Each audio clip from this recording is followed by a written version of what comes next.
అధ్యక్ష, గవర్నెన్స్ లో మనం పాత్ర వహించాలి కానీ పెత్తనం చలాయిస్తాం కరెక్ట్ కాదని బలంగా కూటమి ప్రభుత్వం భావిస్తుంది. గతంలో ఏమైందంటే ఇప్పుడు మనందరికీ ఫీ గురించి మనందరం మాట్లాడుతాం అధ్యక్ష. గతంలో ఫీ రెగ్యులేటరీ కమిషన్ తీసుకొచ్చారు అధ్యక్ష. ఆ ఫీ రెగ్యులేటరీ కమిషన్ ఏం చేసిందంటే ఏకపక్షంగా కొన్ని స్కూల్ ఫీజు విపరీతంగా తగ్గించేసింది. కొన్ని కాలేజెస్ ఫీజు విపరీతంగా తగ్గించింది. కొన్ని కాలేజెస్ ఫీజు విపరీతంగా పెంచేసింది. రూల్ లేదు, రెగ్యులేషన్ లేదు, ఎందుకు చేశారు ఎవరు తెలియదు.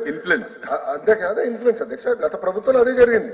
సో గార్డ్ రైల్స్ అనేది అవసరం ఉంది, మన పర్యవేక్షణలో జరగాల్సిన అవసరం ఉంది, దాంట్లో ఎలాంటి సందేహం లేదు అధ్యక్ష. కానీ ఆ గార్డ్ రైల్స్ కూడా క్లియర్ గా డిఫైన్ చేయాలి అధ్యక్ష. ఈ రోజు మీరు కమిషన్ చూస్తే అధ్యక్ష, సర్వాధికారులు ఉన్నాయి.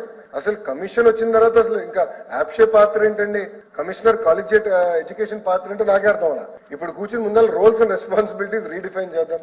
కమిషన్ కి అసలు రేట్ చేసే అధికారం ఇచ్చారు, అన్ని రికార్డులు కాల్ఫర్ చేసే అధికారులు ఇచ్చారు. అసలు పాత్ర ఫీ ఫిక్సేషన్, లిటరలీ కాలేజెస్ కూడా టేక్ ఓవర్ చేసే అధికారం కమిషన్ ఇచ్చారు. అంటే బెదిరిస్తాం, భయపడిస్తాం, లాక్కుంటాం. ఫుల్ స్టాప్ పెట్టాలనేది ఒక లక్ష్యంగా పెట్టుకుని తప్పనిసరిగా మెరుగైన విద్య నిరుపేద కుటుంబాలకి అందించాల్సిన బాధ్యత ప్రభుత్వం తీసుకుంటుందని గౌరవ సభ్యులకి నేను హామీ ఇస్తున్నాను.